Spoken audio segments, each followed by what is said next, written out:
सावन सोमवार व्रत कथा। एक समय की बात है, किसी नगर में एक साहूकार रहता था।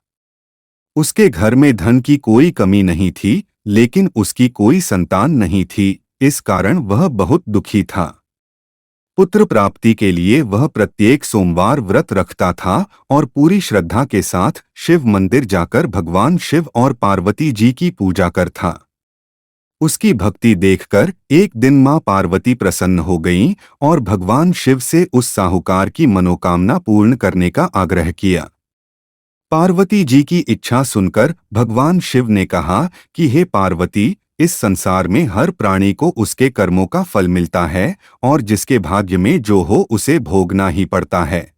लेकिन पार्वती जी ने साहूकार की भक्ति का मान रखने के लिए उसकी मनोकामना पूर्ण करने की इच्छा जताई। माता पार्वती के आग्रह पर शिवजी ने साहूकार को पुत्र प्राप्ति का वरदान तो दिया, लेकिन साथ ही यह भी कहा कि उसके बालक की आयु केवल 12 वर्ष होगी।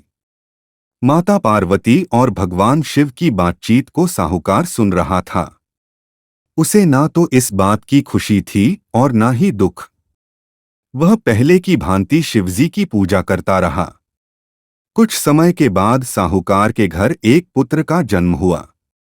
जब वह बालक 11 वर्ष का हुआ तो उसे पढ़ने के लिए काशी भेज दिया गया।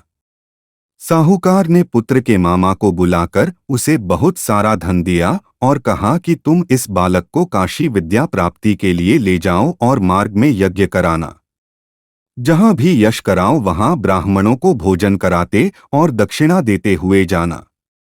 दोनों मामा भांजे इसी तरह यज्ञ कराते और ब्राह्मणों को दान दक्षिणा देते काशी की ओर चल पड़े। रात में एक नगर पड़ा जहां नगर के राजा की कन्या का विवाह था। लेकिन जिस राजकुमार से उसका विवाह होने वाला था वह एक आंख से काना था। राजकुमार के पिता ने अपने पुत्र के काना होने की बात को छुपाने के लिए एक चाल सोची। साहूकार के पुत्र को देखकर उसके मन में एक विचार आया। उसने सोचा क्यों न इस लड़के को दूल्हा बनाकर राजकुमारी से विवाह करा दूं। विवाह के बाद इसको धन देकर विदा कर दूंगा और राजकुमारी को अपने नगर ले जाऊंगा। लड़के को दूल्हे के वस्त्र पहनाकर राजकुमारी से विवाह कर दिया गया। लेकिन साहूकार का पुत्र ईमानदार था। उसे यह बात न्यायसंगत नहीं लगी। उसने अफसर राजकुमारी की चुन्नी के पल्ले पर लिखा कि तुम्हारा विवाह तो मेरे साथ हुआ है, लेकिन जिस राजकुमार के संग तुम्हें भेजा जाएगा वह एक आंख से काना है। मैं तो काशी पढ़ने जा रहा हूँ। जब राजकुमारी ने चुन्नी पर लिखी बातें पढ़ी तो उसने अपने माता पिता को यह बात बताई। राजा ने अपनी पुत्री को विदा नहीं किया, जिससे बारात वापस चली गई। दूसरी ओर साहूकार का लड़का और उसका मामा काशी पहुंचे और वहां जाकर उन्होंने यज्ञ किया। जिस दिन लड़के की आयु 12 साल की हुई उसी दिन यज्ञ रखा गया। लड़के ने अपने मामा से कहा कि मेरी तबीयत कुछ ठीक नहीं है। मामा ने कहा कि तुम अंदर जाकर सो जाओ। शिवजी के वरदानुसार कुछ ही देर में उस बालक के प्राण निकल गए। मृत भांजे को देख उसके मामा ने विलाप शुरू किया।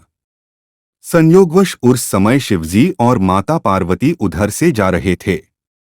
पार्वती ने भगवान से कहा, स्वामी, मुझे इसके रोने के स्वर सहन नहीं हो रहा। आप इस व्यक्ति के कष्ट को अवश्य दूर करें। जब शिवजी मृत बालक के समीप गए तो वह बोले कि यह उसी साहूकार का पुत्र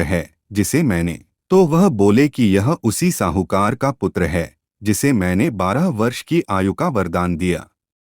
अब इसकी आयु पूरी हो चुकी है।